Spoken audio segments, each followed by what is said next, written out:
Praise the Lord. இன்று தவக்காலம் 9ஆம் நாள். முதல் வாசகத்தில் சாவுக்குரிய துன்பத்தில் துடித்த எஸ்தர் அரசி ஆண்டவரிடம் அடைக்கலம் புகுந்தார் என்று படிக்கின்றோம்.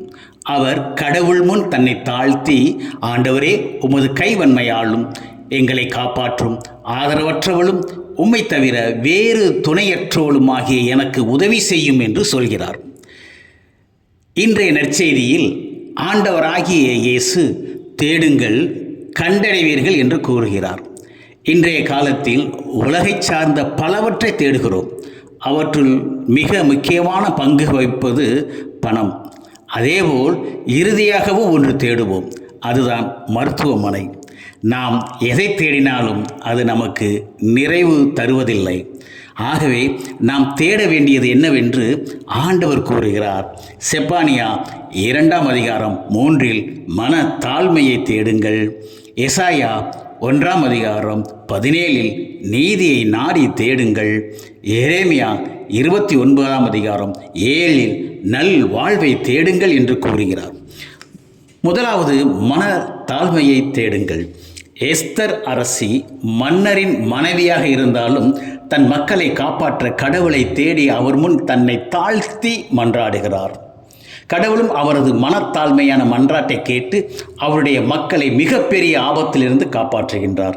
நீங்களும் கூட மனத்தாழ்மையை ஆடையாக அணிந்து கொண்டு கடவுளை தேடி அவர் முன் அமர்ந்து ஜெபிக்கும்போது உங்களையும் உங்களது குடும்பத்தையும் ஆபத்துகளிலிருந்தும் நெருக்கடியில் இருந்தும் பாதுகாப்பார் நம் ஆண்டவராகிய கடவுள். இரண்டாவது, நீதியை நாடி தேடுங்கள். தன் ஆன்மாவை கரைப்படுத்தி கொள்ளாதவன் நீதிமான். நாம் ஒருவரிடமிருந்து ஒரு பொருளை இரவல் வாங்குகிறோம் என்று வைத்துக் கொள்ளுங்கள். அதை திருப்பி கொடுக்கும் பொழுது எப்படி வாங்கினோமோ அப்படியே தானே கொடுக்க வேண்டும், எந்த ஒரு சேதாரமும் இல்லாமல். அதுதானே நீதி, அதுதான் நீதி. அதுபோல் கடவுள் நமக்கு கொடுத்த ஆன்மாவை எந்த ஒரு பாவக்கரையும் இல்லாமல் கொடுப்பதே நீதி. அவரே நீதிமான். தாவீது ஒரு தவறு செய்தார். அதனால் அவர் கண்டிக்கப்பட்டு தண்டிக்கப்பட்டதும் அதன் பிறகு அவர் பாவம் செய்யவில்லை. அவர் கடவுளின் மனதுக்கு உகந்தவராயிருந்தார். நீங்களும் மனமாறி அதில் உறுதியாக இருக்கும்போது கடவுளின் மனதுக்கு உகந்தவர்களாய் இருக்கிறீர்கள். அப்போது நீங்கள் செய்கிற யாவற்றிலும் வெற்றி பெறுவீர்கள். மூன்றாவது, நல்வாழ்வை தேடுங்கள். இந்த உலகில் எங்கு தேடினாலும் நல்வாழ்வு கிடைக்காது. யோவான் 14:6 படிக்கின்றோம். இயேசு கூறுகிறார், நானே வாழ்வு என்று. இந்த நல்வாழ்வை பெற்றுக்கொள்ள ஆண்டவரை தேடுங்கள், அப்போது நீங்கள் வாழ்வீர்கள் என்கிறார் ஆமோஸ்.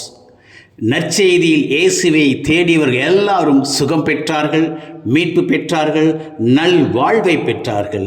கிறிஸ்துவுக்குரியவர்களே, அன்னை மரியாள் மனத்தாழ்மையுடன் நீதியாய் வாழ்ந்து நல் வாழ்வை, அதாவது ஆண்டவரை பெற்றுக்கொண்டார். அதுபோல உங்களது வாழ்க்கை அமைந்திட இந்த தவக்காலத்தை பயன்படுத்துங்கள். ஆண்டவர் உங்களுக்கு நல் வாழ்வை தருவார். நீங்கள் செய்கின்ற யாவற்றிலும் வெற்றி பெறுவீர்கள். உங்கள் குடும்பம் இறை ஆசியில் நிறைந்திருக்கும். Praise the Lord.